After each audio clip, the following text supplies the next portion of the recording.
Hey, Dr. Janet Roark, your friendly neighborhood essential oil vet, and I had a little rough week this week, and you guys heard me being sad on social media. I was like, do I even have to do these anymore? These Q&As, nobody ever comes, and it makes me really sad. So, that was this morning, and you guys posted over 150 comments saying that you wanted me to keep it. So even though a lot of people can't come on live, I know a lot of people watch the replays. And so I would just want to thank you guys for the support. It really means a lot to me. For those of you that are on live, thank you for your live support. For those of you watching the replay, hello. I love you guys so much. And just let me know that you watch these by giving me like a hashtag replay in the chat so that I know you guys are watching the replays. Gives me a little encouragement to keep doing these on Sunday nights. And for those of you that were like, can you do it any other time? The answer is no, I can't. My schedule is way too crazy with everything going on. Let me know what essential oil you're using today and how you're using it. I just put on some gardenia essential oil, and it is so beautiful. I'm using it more as a perfume, a pure fume, I should say, and it smells just really lovely, super, super yummy. I love these gentle floral diluted oils. Super, super fun. Cass is watching now. Hi, Cass. Hi, Donna. Hi, Prentice. Hi, Mary Lynn in New Orleans. Sally has a question. Is it safe to diffuse in the same room with a hedgehog? Yes, hedgies actually do really well with essential oils. You can use them topically as well as diffused around hedgehogs. And just make sure that the room door stays open, or you're just using 2 or 3 drops in your diffuser. Make sure it's a water-based diffuser so that it doesn't pull directly from the bottle. That can just be really strong for those little bitties. But they do really, really well with essential oils and actually can be really benefited from them. So all right, we did have a couple of posted questions earlier, both last week and this week. So this one's from Becky. She says, my GSP 7-year-old has allergies. He is currently taking Apoquel once a day, fish oil and Benadryl twice a day. However, he's becoming increasingly more expensive for my fixed income. And she was wondering what essential oils we can use to help this dog. So, Becky, I have a good news for you. I have a free downloadable PDF for you. essentialoilvet.com/allergy PDF. And it talks about some of the oils that we use to help support these dogs and their overactive immune system, which is basically what allergies are. And so it includes lemon, lavender, peppermint, frankincense, Copaiba. You can give them internally, you can use them topically, and as well as like some different recommendations as far as how you can really support your dog that is struggling with allergies. So good question. And Brandy is asking, what do you suggest for a puppy who's breaking out on the belly, underarms, and legs? He's currently eating high quality, clean dog food. So that is usually like it sounds like a rash sort of a thing. Roman chamomile, diluted Roman chamomile can help a lot with that. If it is like puppy pyoderma type thing, they're little acne things, cleaning the area with some wipes can be really helpful. There is a really good wipe. Do I have the link to that one here? I don't think I do yet. Let me type it in really quick. If you go to essentialoilvet.com/pet wipes, all one word. This is a really good essential oil infused pet wipe that you can use to like wipe off that area to keep it clean. And that's a really helpful for this sort of thing. And then using some dilute Roman chamomile or some of the kids Calmer blend directly on that. Those areas can help soothe and make that puppy feel better. And then, of course, that free allergy PDF that I just recommended to Miss Becky can be helpful too. If it is an allergic type response, then check out this allergy PDF as well. But definitely keeping the area clean if it's really important either way. Okay. Carol says, my 9-year-old rescue has kidney problems on a special dry food, Royal Canin. The vet thought I had a UTI treated, but the infection is still there, 60 pounds, et cetera, et cetera. So Carol's an avid essential oil user, and I was wondering what she could use to help support her dog. One, the best thing for kidneys and bladder problems is getting off of dry dog food, whether it's canned food or raw food or homemade cooked. Dry food actually sucks the water out of your body, your dog's digestive system. And if there isn't enough water in the digestive system, it'll actually suck it out of their cells. They're walking around in a kind of a constant state of subclinical dehydration, and cats especially do this, but dogs too. And so get off the dry, or at least add some water to the dry to reconstitute it a little bit. It's kind of gross and mushy, but it means that it's not taking the water out of your dog's cells, which is really important. So that's number one. Number two is On Guard is super helpful for this. So the On Guard Plus soft gels, your dog's big enough to be able to get one of those twice a day, to help with whatever is going on with the kidneys. The other oils that are very supportive of the kidneys and the bladder, Copaiba, juniper berry, and sandalwood are all really good as well. And you can make up a little roller bottle with 4 to 6 drops of each of those, top it off with fractionated coconut oil, and apply it to the belly over the bladder. And that is a great way to really support that dog. Chris is asking, what can I put on a 6-month-old puppy that seems to have strained or sprained her back hind leg? She's a jumper. So if she's limping on it for more than a week, I would definitely have a vet check it out to make sure she didn't tear her ACL. Okay. Very, very common injury in dogs, especially if they're very, very high active and they jump a lot.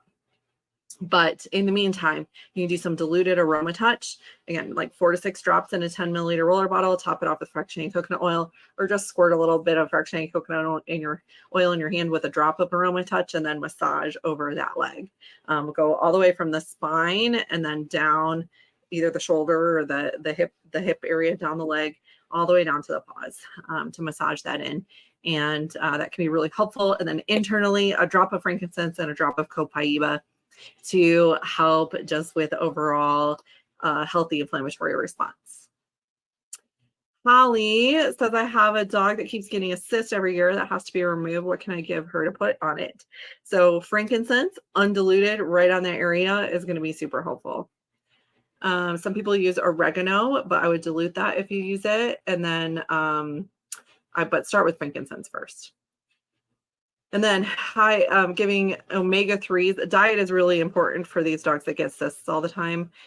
Gut health is really important because the skin is an outward manifestation of what's going on internally in the gut and in the microbiome. So making sure that dog is on a really good quality food, preferably a wet food. I don't like dry foods, guys. And then digestive enzymes, probiotics, an omega-3 supplement, and a multivitamin. The multivitamin I like, you guys have heard me say this before, is NuVet Plus, NUVET.com. If you're in the United States, you can use code 27702 to check out. If you're in Canada, you actually have to call them to place your order. They do ship to Canada for the multivitamin and the glucosamine supplement for dogs and cats. And you just call it in and give them the code over the phone. If you're in the United States, you can just go online, NUVET.com. Code 27702. If you're not in the United States or Canada, sorry, this one's not for you. They don't ship overseas. There's a lot of regulations with all the different countries and stuff. That's a great one for those of you that are local, a little more local. Let's see. Patty says, what dog food do you recommend? I use and recommend Darwin's Pet. It's quite expensive if you have large dogs. I have 4, and 3 of them are large. So Darwin's Pet Food, and they don't give me a discount really, guys, just so you know. Darwin's Pet Food. You can use coupon code EOVET for a $15 trial of food, and they'll give you a free bag of treats as well. Little jerky treats that are super, super healthy, that are 1 ingredient and super good for your pets. And let's see, Paula Ann, it says, can you use correct X on a cat post-op? No, don't do that, please. Sorry, I had to be dramatic so that you guys will actually listen and learn. Do not use correct X on cats or dogs. It contains tea tree oil in pretty large amounts. And so it's actually, I have seen a couple of animals have reactions to this tea tree toxicity from the tea tree in correct X. Do not use it on your dogs and cats. Use the all natural healing salve recipe instead. It's posted on my page. I just posted it a couple days ago. And for those of you on my email list, you actually got an email with that recipe in there instead. So use that instead. If you're like, I don't, that's too much, I don't want to do all that. Just make up a roller bottle, 10 milliliter roller bottle with 4 to 6 drops each of helichrysum and myrrh. Helichrysum and myrrh, just that's it. Top it off with fractionated coconut oil and use that around the incision, not directly over the incision, because there's sutures there and we don't want to dissolve those sutures. It heals up really quickly with those 2 oils. D says, what support do you recommend for venomous snake bites to dogs? We're going on 10 weeks post-bite from a prairie rattlesnake. Actually had Lucy, my dog, get bit by a rattlesnake when we first moved here out in the country 2 years ago. I posted about that, but that was 2 years ago, so you might not be able to find it. We used quite a few oils with her initially. Geranium, yarrow pump, stop the bleeding. We used Copaiba soft gel. She's a big dog. So Copaiba soft gels. She also got the On Guard Plus soft gels for any, to ward off any infections, prevention kind of a thing. And topically, she also got Roman chamomile. We used a lot of lavender. She got Balance topically, as well as her normal vitamins and things like that. The swelling went down in less than 24 hours completely, and she is doing great.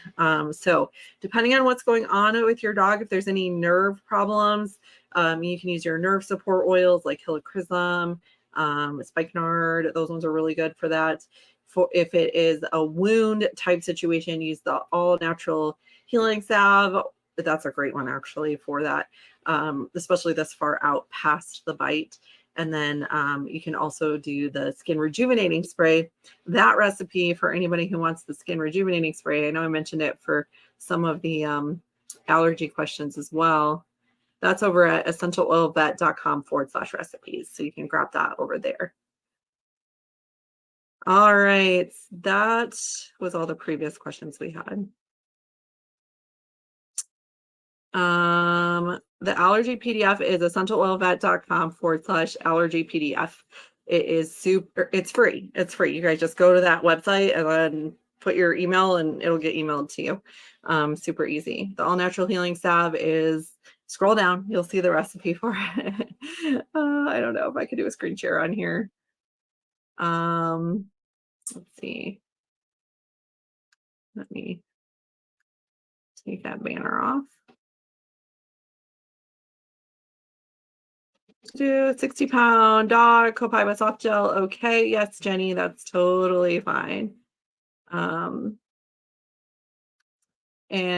Mihaela says, for soft stool, not yet diarrhea, what to use using Zen Just now. Definitely keep using that. You can do it every 2 hours, up to every 2 hours, and then you don't have to use it that often. And then also probiotics. Probiotics are going to be your best friend. You can also give a little pumpkin, canned pumpkin or fresh pumpkin, fresh cooked pumpkin, totally fine. All right. I think that is. Oh, Shauna has a good question. I'm using the Swedish paste for my horse's mud fever. Do I need to wash it every couple of days and remove the scabs before applying the paste, or just keep applying it?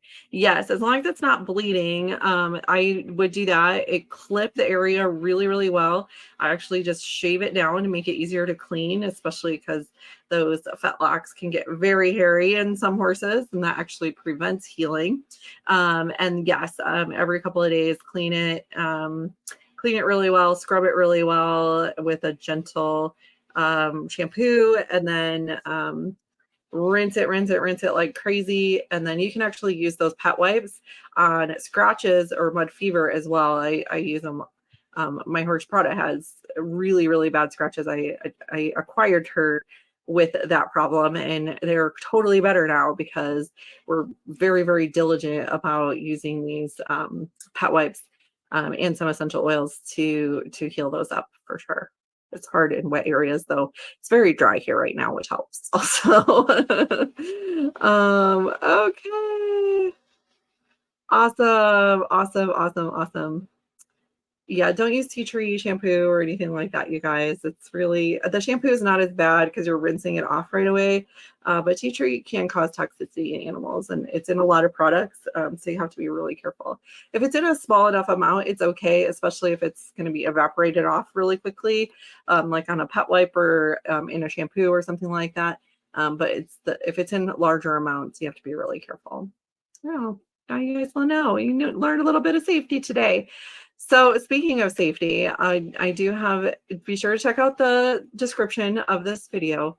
If you are coming to Salt Lake City, be sure to sign up for the Animal A to Z, Essential Oils for Animals A to Z in-person 2-hour workshop over at essentialoilvet.com/RSVP. That's if you're going to be in Salt Lake City in 2 weeks at convention, doTERRA's convention.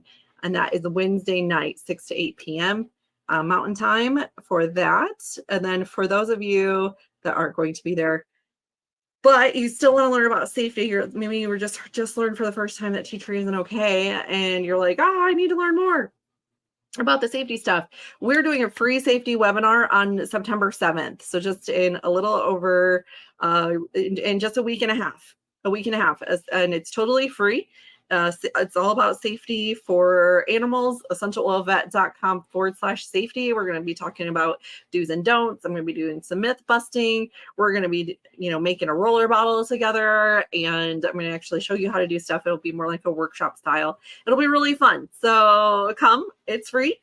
Invite all your friends because that's going to be amazing. And I can't wait to see you September 7th at 7. September 7th at 7. I love the alliteration there. At 7 p.m. Central Time. So definitely come check that out. Come live if you can. If you can't come live, you live in another time zone, whatever, you have to work, register anyways, because everybody who registers will get sent a copy of the recording. They'll get a link to the recording. If you don't register, you won't get the link. If you and it's not going to be streamed here on Facebook. It'll be only on Zoom. So definitely register for that, and come on Zoom live if you can. And if you can't, still register because you'll get the recording sent to you the next day. All right, guys, that is all the time I have for today. Thank you, everyone who hopped on and joined me. We had a lot more people today live than normal, and it just brings me so much joy that I can help you guys. And hopefully I will see you, next week, same time, same place. Right here on Facebook, right at 7 o'clock. I'll see you then. Bye.